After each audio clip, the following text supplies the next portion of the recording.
Yahweh Bahashem Hamashiach Yahweh Shah. And man, the sun is setting. It's a cool day. Not too much is going on. Everybody enjoying their time. If anybody has an ear to hear, let them hear. What we doing today is teaching the Bible, teaching the laws, statutes, and commandments of God. We're dealing with wisdom. We're dealing with our forefathers. We're dealing with history. We're dealing with Proverbs. We're dealing with prophecies. If there's any questions about the Bible, ask. Do not be shy, because this is why we came out here. Any questions about the Bible, do not be afraid to ask. Did it, the young ladies? That's an interesting bunch right there. Let me get SIRACH 14. We're going to start from there. Like I said, we're going to kick back, spit wisdom, just take our time. If anybody got questions, do not be afraid to ask. Let's get it. This is SIRACH 14:1. Bring it out. Blessed is the man that hath not slipped with his mouth, and is not pricked with the multitude of sin. Blessed is the man that has not slipped with his mouth. A lot of times, that's where sin comes into play, when you have a multitude of words. Someone who's eager to speak. You know, that's a sacrifice of a fool. Someone who loves to speak. And they're not talking about nothing. Everybody met that person where they just talking. It's like, come on, man, calm down. They ain't even, calm down. Can I get a classic? Can I get, what you got? I want Ecclesiastes 5:1. All right, I'll let you bring that out real quick. This is Proverbs chapter 17, verse 28. Bring it out. Even a fool, when he holdeth his peace, is counted wise, and he that shutteth his lips is esteemed a man of understanding. Even a fool, when he just stops for a second and holds his peace, he's counted as a wise man. When you just stop and slow down, you wise, man. You just did a wise thing. What you got? This is Ecclesiastes 5:1. Bring it out. Keep thy foot when thou goest to the house of God. Do what? Keep thy foot when thou goest to the house of God. And do what? And be more ready to hear than to give the sacrifice of fools, for they consider not that they do evil. Hey, the Bible said, look, keep your foot when you go to the house of God, and be more ready to hear. Be more ready to listen. Give me Matthew, what is that? 18:1. Watch this. Matthew 18:1. They was asking him, who's the greatest in the kingdom of heaven, I believe. And he's going to tell you it's a little child. All right, is that what I want? 18? Come on, bring it out, Thawan. This is Matthew 18:1. Bring it out. At the same time came the disciples unto Jesus, saying, who is the greatest in the kingdom of heaven? Hey, who do y'all think is greatest in the kingdom of heaven? Okay, Khan, that's not wrong. That's not wrong. Hey, I say, who's the greatest in the kingdom of heaven? He says, God. I mean, that's not wrong. That's not wrong. You can't go off with that one. All right, we're going to read on, and you'll see what I'm saying. And Jesus called a little child unto him, and set him in the midst of them, and said, verily I say unto you, except ye be converted and become as little children, ye shall not enter into the kingdom of heaven. Hey, he said, look, the greatest in the, because you got the disciples kind of going back and forth, and they trying to get the understanding on who's going to be the greatest in the kingdom of heaven. Then you have Yahweh Shah grab a little child and put him in the midst of him and say, look, except you be converted. Everybody, what does convert mean? Say what? What? Change. Except you change and become as humble as this little child, you're not going to get to the kingdom of heaven. That's why, even though I'm an officer, I still go up, dap my soldiers up. Like, Shalom, what's good? How you been? What's going on? You know? Esau want to get in on that. He wants some of that. This feel right. The spirit over here. God, I already know it's safe over here. Everybody feel safe over here? It's a cool day. You know what I'm saying? This is a normal day for us. We come out and prophesy and talk about the downfall of America. And on top of that, we kick game. We talk about wisdom, knowledge, and understanding. Do it get any better than this? Nah, this is a good day, man. We've been waiting all week for this. Anyways, the only way for you to get to the kingdom of heaven and be called the greatest is to have some kind of humility. It's an account in Numbers 12, and I want to say verse 4. And it's talking about Moses. Check that out real quick. See if it's verse 4.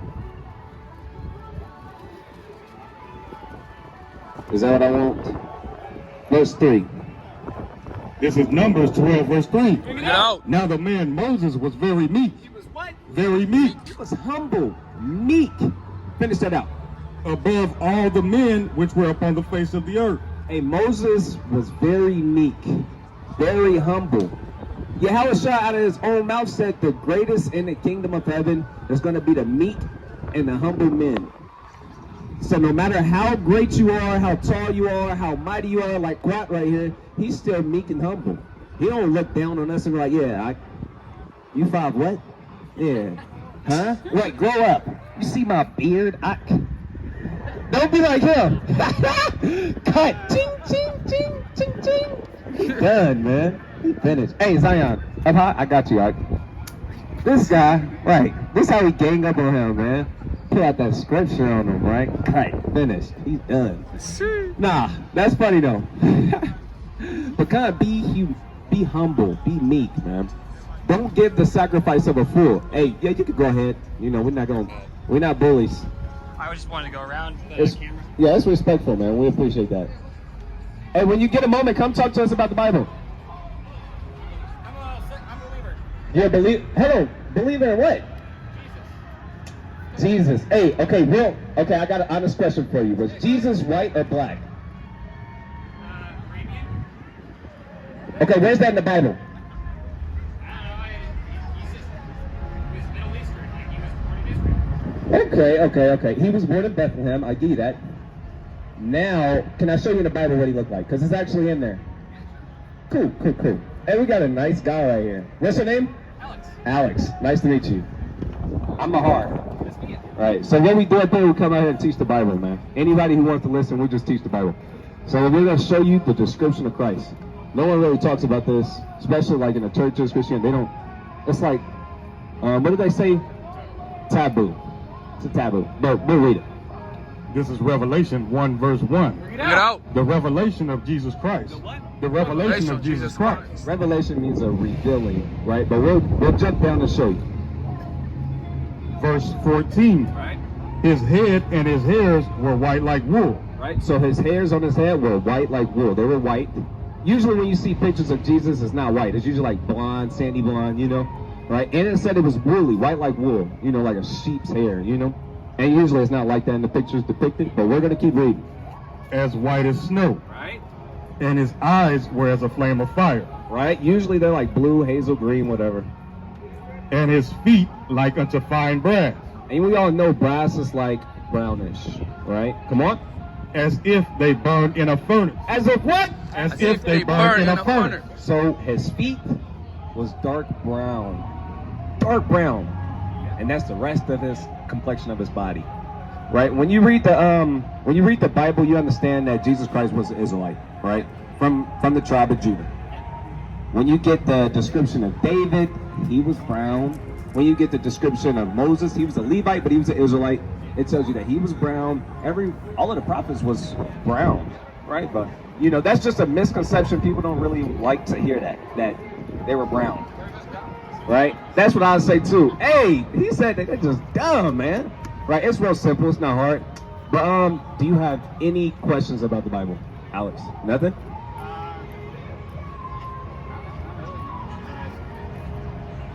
I would like to know when he's coming back again, like good date. Yeah, I can't do that for you. But hey, then I would be dumb, right? Okay, I got one more thing for you, because it's not fair if I don't tell you something that's going to happen in the future. Give me Revelation 13:9. So you're familiar with slavery here in America, transatlantic slave trade, all of that stuff, right? Good stuff, right? Not really, but Bad market in history. right, bad mark in history. This is global history. We're going to show you a judgment for that, right? Let's read that. This is Revelation 13, verse 9. Bring it out. If any man have an ear, let him hear. Right.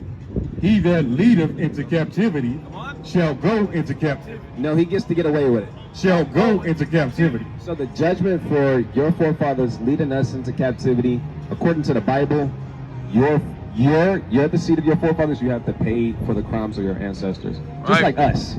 All of us that went into captivity wasn't bad, but our forefathers sinned, so we had to kind of pay. Same thing, right? Finish that out. He that killeth with the sword must be killed with the sword. And we already know you guys didn't show any mercy to the young, the elderly, the sick, the feeble, the pregnant ladies. It was like a massacre. It was crazy, right? Come on. Here is the patience and the faith of the saints. And it tells you in Psalms that the saints are the Israelites. So the Israelites are waking up in these last days, coming back to their true identity according to the Bible. We're God's chosen people. Everyone knows that. And that's the judgment set on your head as of right now. It's like a bounty. It's not good, bro. But good news. Good news. You have a chance to appease the wrath of God by placing yourself in subjection under God's chosen people. That's all it is, man. Even Christ said, them that do not bow down before me, bring them thither and slay them before me.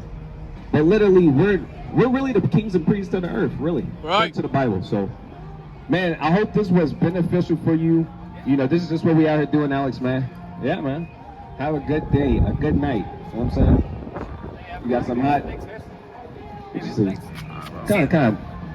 I'm gonna wait on that. Go back to SIRACH for me. Hey, you see how I can lace the Edomite up and tell him his judgment, and it ain't goddamn straight. You know, it's just like, hey, you going into captivity. I don't have look. Me being an Israelite, it's easy for me to get puffed up and be prideful. I'm like, I'm the shit. I could do that. We can actually do that. But I can be like, hey, we really kings and priests. You're going into captivity. Go ahead and live your life. He's not going to change. Is he going to change? You know how many Edomites we talked to? He's not going to really just change. Even if he bowed down right now, you think he's really going to devote his life to me as I devote my life to God? There's nothing I can say. Hey, no matter how bad I want it for the Edomite, he's not going to want it. I can't change him. But when all hell cracked open, hey, Alex cannot say he didn't know. He can't say oh damn. Alex know now.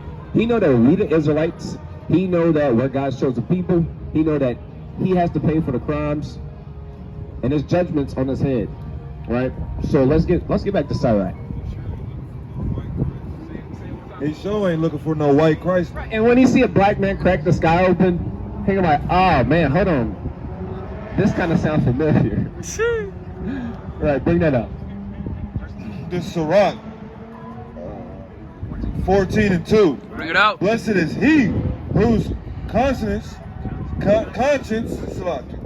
hath not condemned him, and who is not fallen from his hope in the Lord.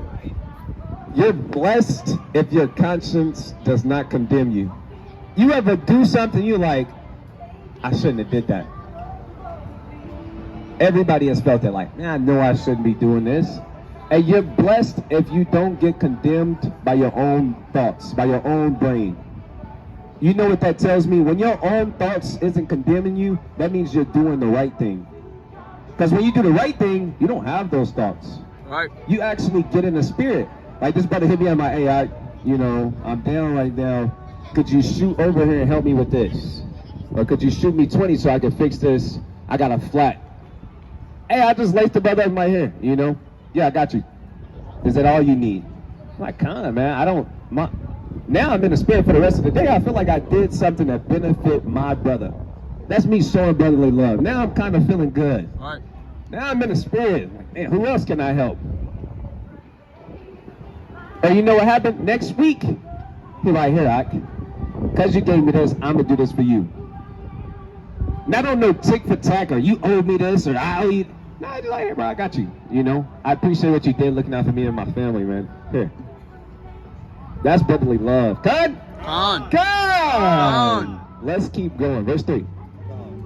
Verse 3, riches are not comely for a Nagard, Riches is not comely for a nigga. Read it again. Riches are not comely for a naggard. It says riches is not comely for a nagard.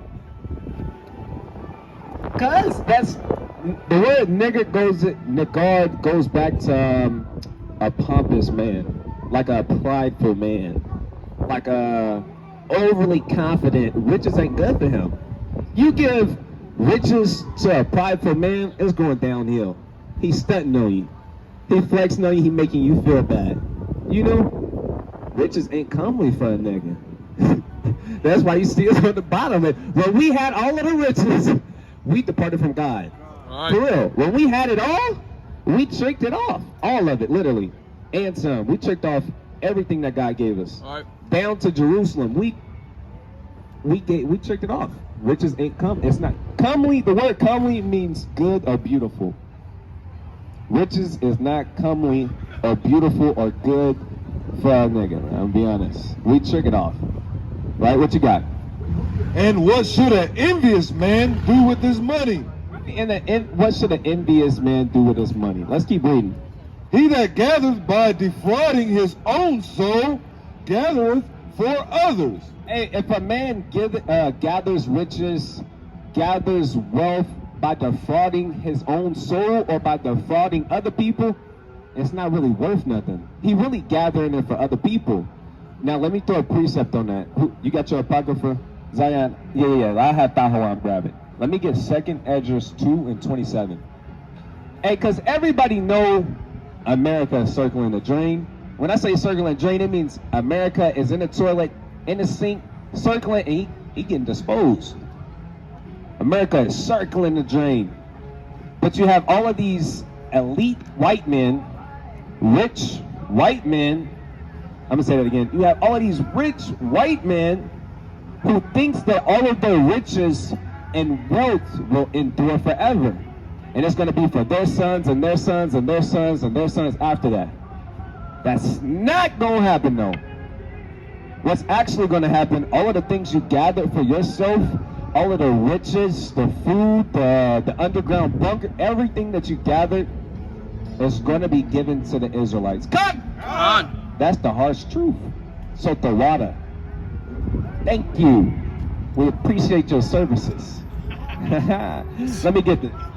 This is 2nd Esdras 2:27. Bring it out. Be not weary, for when the day of trouble in heaven is coming. Hey, he said, don't be weary. Don't get tired. Don't be afraid.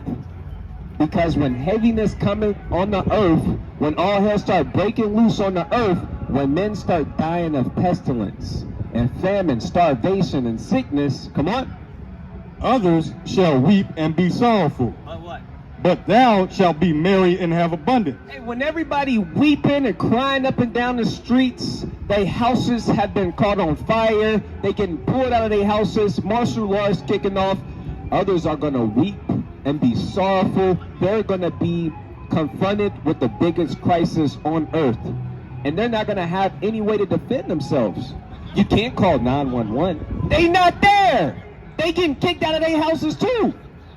You don't got SWAT number. You can't call National Guard. National Guard the ones pulling you out of your house. You can't call it. All hell is going to be breaking loose. It ain't no safe zones. Like right now, you can go to certain places in cities, and it's called a safe place, like Quick Trip. It's a convenience store. It's a safe place. You can go there, and you can be like, hey, I'm 16 years old.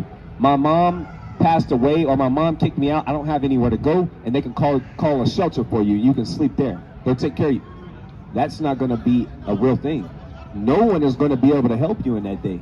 You can't walk into Walmart and pull out your EBT, the food stamp card with $500 on it. You can't pull out your damn Cash App card and swipe up everything. That's not going to be a real thing. Everything in Walmart going to be gone. Mm-hmm. Everything. It's not going to be nothing in that joint. Especially not no food. You think you're going to walk in there and go buy you a steak, some potatoes? You're like, man, I know I should get some rice and beans. That's going to last me a while. It's already gone. What's his name? The smart Edomite. Albert Einstein. Right? He gonna walk in there and be like, yeah, I'm gonna just go in here and get. It's already gone, bro. People are gonna kill each other for a bag of Cheetos. That's the harsh reality. Oh, some beef jerky because they got long shelf life. People, oh, the canned spinach that you hate growing up, that's gonna be worth $1 million. And the little corn in a can with preservatives that can last a nuke, yeah, that's gonna be worth $1 million. Let you be strutting around in a buggy, you know, little shopping carts at Walmart. Let you be strutting around with a whole bunch of groceries. You're dead. That's the harsh truth. Nothing's gonna be able to prevent this crisis. Nothing. Nothing. No matter how much money, riches, nothing. Nothing can help you. And imagine running into somebody who's famous. Ain't nobody giving a damn. I'm Will Smith. No one cares, bro. You're dead. I don't. What'd you say? Ain't nobody gonna be like, oh no, but don't hurt him. That's Will Smith. He good. No, it's gonna be like running Will Smith's house. We know he got it. Right. Like, where is it at? Where is it? Give it here. He think I'm playing. Pistol whip him. Where is it, nigga? Where is it at? No, before all hell gonna break loose. But the Israelites that's practicing and rehearsing these righteous acts, exercising their faith, patiently waiting, like Revelation said, them are gonna be the men, women, and children that gets delivered. It's more on that scripture, Salakia. The heathen shall envy thee. They shall what? The heathen shall envy thee. They gonna wish they was Israelites like they do right now, but it's gonna be magnified. They gonna envy you so much, they gonna kill your black ass. They already do that, but it's gonna be intensified tenfold. Come on. But they shall be able to do nothing against thee. But they ain't gonna be able to do nothing. Why? Because you got angels watching your back. All right. You're gonna be ducked off somewhere doing what? Eating grapes. God. Why? Because you was out here putting in work. Right. Why? Because you was putting your life on the line for your people. Why? Because when nobody else listened to God, you did it. You feel me? When nobody else cared to listen to the Bible, you did. Right. Here's your reward. Hey, yeah, I wish I said, hey, Jesus Christ said, behold, I cometh quickly, and my reward is with me. Con? Let's go, man. This is what we do this for, man. Like, everybody want to go watch movies. They want to walk in the same little circle like a little hamster, looking for girls, looking for men, going to eat at the restaurants, breaking the Sabbath. It's just a whole bunch of folly going on. A whole bunch of folly, man. Hey, and when the man of the Lord came out and tried to prophesy and tell you the truth, you ignored it. And you threw it over your shoulder. And you counted as dung. It was of no value to you. But you know what's crazy? The best investments is the ones you get when nobody sees them. Like Soldier Zion taught me about crypto. I wasn't worried about it. I'm like, whatever, bro. When Dogecoin was down here, he was in Doge. And then Doge took off. I wasn't worried about it though. But if I would have invested in and kind of listened and hearkened, I could have made me a couple $1,000 easy just by listening. A wise man will hear and increase in learning, but these people don't know nothing about that. Hey, what they want to invest in is folly. What we invest in is spiritual wealth. Let's go. Let's cook up, man. Let's heat up. Let's get back to SIRACH. Go ahead. Verse 4, he that gathereth by defrauding his own soul gathereth for others, that shall spend his goods riotously. Right, it's just saying, like me, if I spend my whole life gathering wealth, I'm going to give it to my damn knucklehead son, and he just going to trick off the bag, right? But I showed you another meaning behind it, saying they're going to gather all these riches and wealth, and it's going to be handed to God's people. Come on. He that is evil to himself, to whom will he be good? Hey, if you don't love yourself, how can you love your people? Right?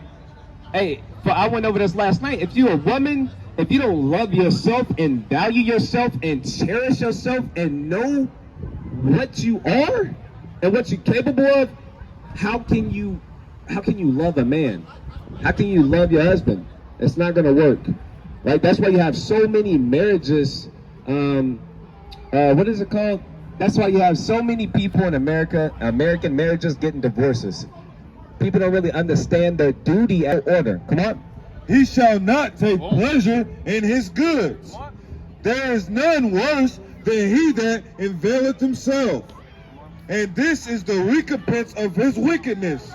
And if he doeth good, he doeth it unwillingly. Hey, and this is a problem with our people. We don't do good willfully. That's a big problem. The only time you see our people doing good to another brother is because they have to. They hands is forced. It's because they owe that brother. That's the only time. We don't ever really just help from the kindness of our heart. We do it with something, seeking something in return, or because we have to. All right, let's keep going. Verse 6, there is none worse than he that availeth himself, and this is a recompense of his wickedness. And if he doeth good, he doeth it unwillingly. And at the last, he will declare his wickedness. And when that man do it and he don't really mean it, at the end, he's going to expose himself. He will, give me, what's the classic in SIRACH? Proven, SIRACH 6. You got a second. I'm gonna have him do it. I'm gonna have him grab it. We're gonna drop SIRACH 14, and we're gonna switch gears, and we're gonna talk about how a friend must show himself friendly. Hey, this is crazy though. You got people up here with the oracle of God and can tell you just about anything that happened in history in the Bible, or just about anything that's gonna happen on earth in the Bible, and no one cares about that. That's crazy. Right. Hey, we got men up here who can show you how to receive salvation. No one cares about that. All right. Hey, if I was up here rolling backwards and handing them hoes out, woo, we'd have a line of people up here.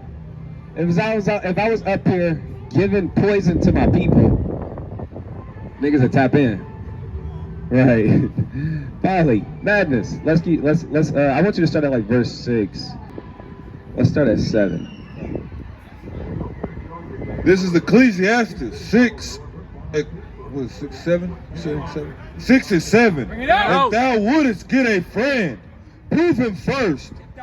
If thou wouldest get a friend, prove him first. And be not hasty to credit him. Hey, that's in the Bible.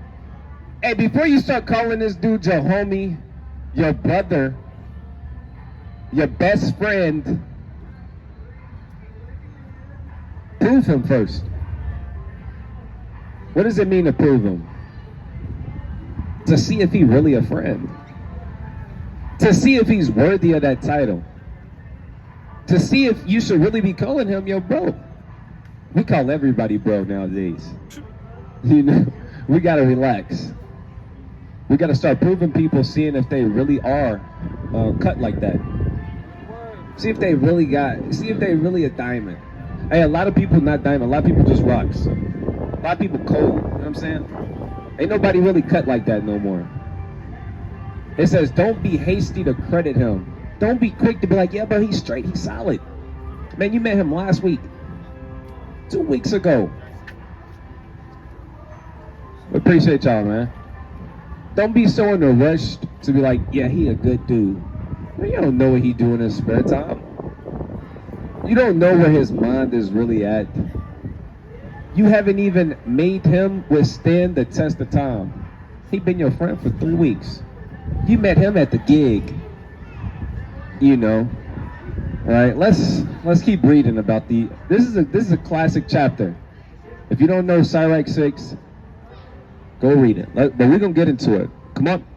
Verse 8, for some man is a friend for his own occasion, and will not abide in the day of thy trouble. Hey, he says some people are just a friend on occasion. When you got money. Hey, some people are only friends when they know your taxes is coming in. Say I'm not lying. Or your stimulus check is finna drop. That's the one right there. He like, yeah, bro, what we finna get into? What? What do you mean? He only a friend for the occasion.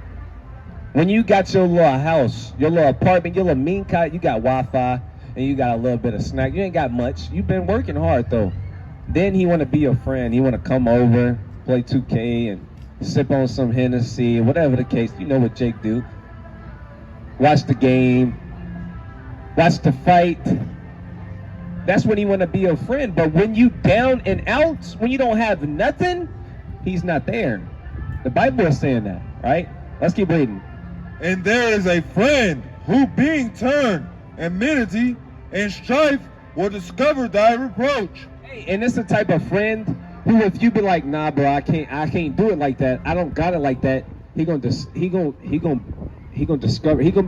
reproach you. He gonna become a scorner, a mocker. Next thing you know, he on Facebook talking shit about you. Broke ass nigga. Shut your broke ass up.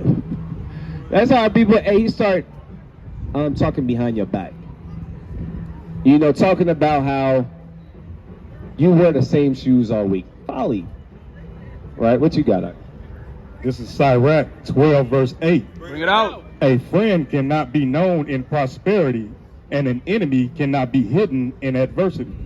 The first part of the verse says, a friend cannot be known in prosperity. If I had $1 million, everybody would tell you when you're rich, you got more problems. It's hard to really know who has your best interest. When you're in prosperity, when you got riches and fame, it's hard to know. The Bible says you won't know. You won't know if he really being your friend because he really love you, or if it's really he just love your money, or love the things that you can offer. What you say? Yeah. Oh yeah. Read the last part again. And an enemy cannot be hidden in adversity. Hey, and an enemy, when he see you fall, that's when he leaps on you like prey. When an enemy see you fall, that's when he's going to take advantage of it. He's not going to let you get away. In the prosperity of a man, enemies will be grieved, but in his adversity, even a friend will depart. We got to take our time with that, man. Because this is real. This is something we experience. This is something, we all had a friend, a so-called friend who wasn't really our friend. Con? Fake friends. That's in the Bible. Fake friends is in the Bible. We see it in there. Let's read that again. You want to touch on it? Let's read it again. Verse now. In the prosperity of a man, enemies will be grieved. Hey, in the prosperity of a man, your enemy gonna be hating. He a hater. The Bible talking about haters. When you really shining, you really successful, you really glowing, your light is shining, you keeping the commandments, you fearing God, you getting your house in order. Your enemies are gonna be grieved. They gonna be hating. Look at this nigga. Right? That's a hater. That's what they do there. That's in the Bible. Read the rest of that.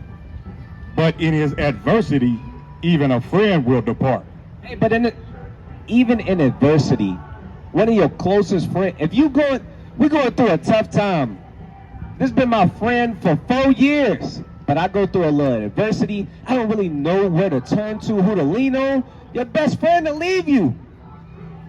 Damn. Hey, Thur, say that again. Yeah, that's crazy. Hey, your best friend be like, damn, that's crazy, bro.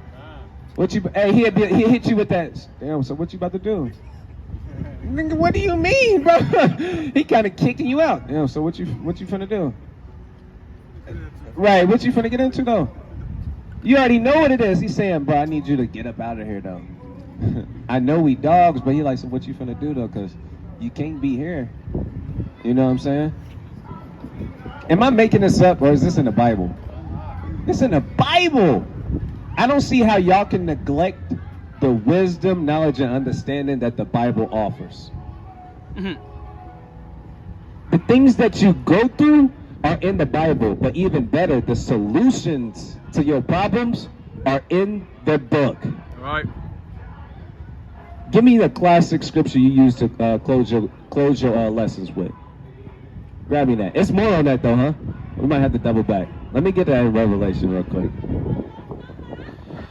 Everybody out here just lost. It's all good though. That's what we out here for. This is Revelation 1 verse 3. Bring it out. Blessed is he that readeth, and they that hear the words of this prophecy, and keep those things which are written therein. Hey, it says, blessed is he that readeth. And you ask one of these youngins, or even old heads, you ask someone the last time they read. When the last time they really just opened up the Bible and studied? Probably never.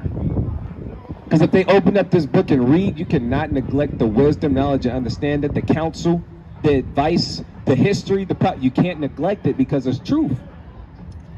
Hey, what's the strongest thing on earth? Say it again, Cap. Truth. Y'all remember that? Let's jog our memories. First Esdras 3 and 4. It was 3 men. They all pretty strong, talented guys. But you had one notable, Zerubbabel. Anyways, these 3 men went before the king and they told 3 wise sayings.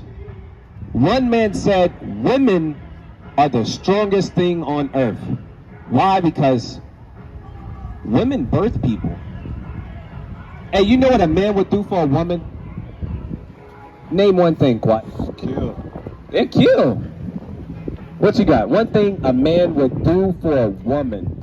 Still. Steal. What you got? Go out his wits. Hey, he said, forget everything that we know was good. I got that. Ting, ting, ting, ting. Throw it back in the sheath. What you got? What's one thing a man would do for a woman? His family. Ooh, that's hot. What you got? What you got?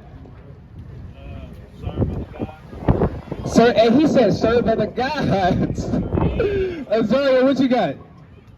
Actually, I was gonna say the same thing you just said. But a man would do that. Right there. Everything that a man holds fast and is precious and valuable to him, he will give it to her. All his strength. What the Bible teach you, so you don't fall into that mistake. It said, give not thy strength unto what? To a woman. Hey, they'll cut the head out of a prophet. God. Hey, you talking about John the Baptist. Right. Hey, Herod, for a woman, he killed one of God's men. Knowing it was wrong. A man will go against everything he know is right just to please a woman. That's one. Is that a wise saying? Women are strong. Women are strong. But they even stronger when they know the truth. Con, the next part though. Another man said, man, wine is the strongest thing on earth. Wine is strong. Wine to have you waking up and be like, what happened last night? What happened last night, Quiet? What's one thing a man will do when he drink too much wine? Piss on himself. I mean, Okay, that's true. He will. lose consciousness. He'll black out. He will black out. What you got? Commit adultery. Ooh. A brother get in his cup and start sleeping with he'll sleep with another man's wife. Knowing she belongs to his friend. Ooh, that's hot. That's hot. I gotta say that again. A brother start drinking that hen dog, that Crown Royal, and he sleep with his best friend's girl. Wine is strong. What you got? Right here say, it was an accident. No, you know you my boy. What? He said, say it again, just like that. We was drinking. We was drinking. One thing led to another, and I slipped and fell on your wife, bro. You ain't gonna believe it, man. It was an accident.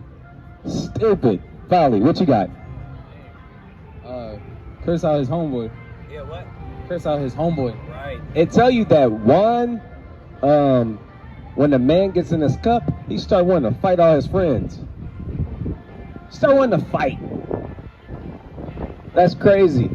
Hey, his true colors start coming out. What you got? Probably beat up his old lady. That's major. That's actually a real thing.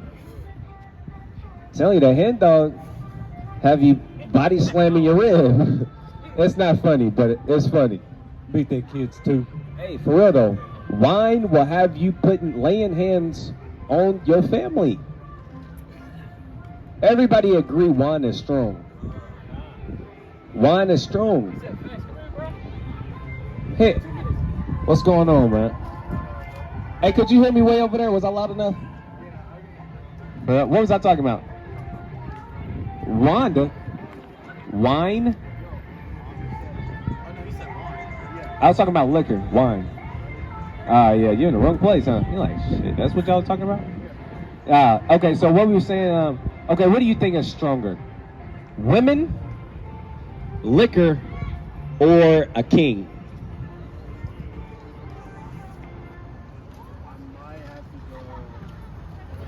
Liquor, and why? Why? Okay, I feel that. Okay, so you think that wine is stronger than women and the king? It depends on the movie. They'll beat your ass. Right, and women, they pretty strong too, man. Hey, I tell you that a man will give everything he has to a woman. That's pretty strong. A king will give his kingdom to his woman. Hey, a king is pretty strong too. Check this out. If a king wants somebody dead, they dead. That's strong. That's strong. Hey, so which one is the strongest? You said a king. Hey, a king, he's over thousands of troops and garrisons and batons. If they want another kingdom, he can send his men from his kingdom to go conquer it. That's strong. That's strong. You know what's the strongest though? Stronger than men, or excuse me, kings, women, and what's the other one? Wine. What's stronger than all of those three is the truth. Right. The truth is stronger than anything on earth. That's in the Bible. The truth is the strongest thing on earth. Hey, the truth will set you free. That's in the Bible. Now, one truth is, America, that's where we are. We're in Oklahoma City. And we know that it's tons of things that you could do to have fun around there. But the truth is, this is not our rest. This is not our home. This is not where we belong. That's the truth. We're not from here. The truth is, we was actually slaves here, and we still are today. We work our butts off. Let's just say we slave for our currency. We slave for paper that they print off. It won't matter in the end. That's the truth. That's stronger than anything else. Hey, the truth is, the people that they had as slaves here are really God's chosen people. Right. That's the truth. That's the strongest thing. Hey, one thing about knowledge, everyone knows knowledge is power, Con? Knowledge is power because it's factual. You can't disprove it. It's happened in history. It's facts. Yeah, he got to get out of here. How old are you? 18? All right, man. Hey, well, God's chosen people are Israelites. Look into it. For real? Dang, man. Well, you need to get in there. Stop playing, man. All right, y'all too. Con, man. That was beautiful. Right, definitely. So, I kind of spoiled it. We was getting into it. Dang. We was building up to it too, man. It was fun. Okay. So I told you the strongest thing is the truth. You got women, wine, kings. And man, it's crazy. But stronger than all of those things is the truth. Why? Because the truth will set you free. Right? You can't do nothing against the truth, but for the truth. Hey, you know how many times people tried to hide the truth and failed? Just about every time. Just about every single time. Hey, they say what's done in the dark is going to what? Come to the light. Why? Because the truth is stronger than darkness. The truth is that strong. You can't hide the truth. You can't hide the numbers, the facts, the evidence. Slowly but surely, the truth comes to the light. That's the truth. We was in SIRACH. I know you was holding some. We was talking about friends. Oh, you got something hot? What you got? You want to pull it out? It's there. You there. Which one you at? God. Perfect. This is First Esdras 4, verse 38. Yeah. As for the truth, it endureth, and is always strong. It liveth and conquereth forevermore. As for the truth, it always is strong. It endures forever. No matter what lies they tell, no matter what truths they cover up, the truth is stronger than those things. The truth is always stronger than a lie. Right? Hey, y'all, this is a word I want y'all to look up. Iconoclasm. Who heard of it? Wait, you heard of it, Zion? Tahuan, I know you heard of it. He's seasoned. You heard of iconoclasm? Whatever, for real? Khan. Captain? Khan. Malachi? Iconoclasm? Sorry, you heard of iconoclasm? Nah. Man, I showed you earlier today. That's how I Did you? know. I did. We typed it in on your phone. You did, I'm on you his did. bumper. He said, dude. You did. Nazar, you heard of iconoclasm? It is, exactly. Ding, ding, ding. Iconoclasm goes into people trying to distort the truth. Hey, is it prom? What is it, homecoming? What is it? It's what? What is that? Oh, y'all getting lit then. Litty lit. All right. Anyways, iconoclasm is a thing in history when you had images and pictures and truths about our people, and they whitewashed them. They tried to destroy them. But guess what though? The truth is so strong, even though we didn't get to see those images, we know that they tried to cover it up. Why? Because the truth is strong. It endures forever. The truth gonna set you free. And now we are in a position where we know about iconoclasm. We know that it took place. No matter anything that you try and hide, we're gonna find it. We're gonna find it. We're gonna sniff it out. We're gonna get through there. We're gonna figure it out, man. And really, all praises go to the Most High God, man. All right, because He blessed us. He anointed our heads with oil. What does that mean? He opened our eyes so we could really see the truth. All right. Right, we had a whole bunch of earwax in our ear, and He got it out for us, and now we can actually receive the truth. Humbled us. Hey, who's the greatest in the kingdom of heaven? Khan, the Most High. Like I said again, you can't go wrong with the Most High. But the greatest in the kingdom of heaven, the humble, the meek. So no matter where life takes us or takes you, remember to stay humble, man. Captain Jeremiah always preaches this, and he's a good person to look to when you look at someone's actions. What is the word I'm looking for? Example. Jeremiah is a good example to look at when it comes to humility and meekness and brotherly love. Because he don't just talk about it, he really moved like that. All the time. All the time. I'm around him constantly. And I get to see hands-on how humble and how meek he really is. For real, that's a strong, mighty brother. We always end our class like, hey, it's more work to do than just teaching on the highways and byways. Right. He's the example. There's more work to be done than just teaching. He'll literally bring the fruits of the Spirit wherever he go. That's work. That's doing the work. He'll show love no matter what. Even though he my captain, he'll submit himself to me and look me in my eyes and be like, Shalom, Mike. He'll learn from me. That's meek. That's humble. That's humility. He's going to be known as a great man in the kingdom of heaven. My heart desire that for that man. Khan. So, should I wrap it up? Khan, man.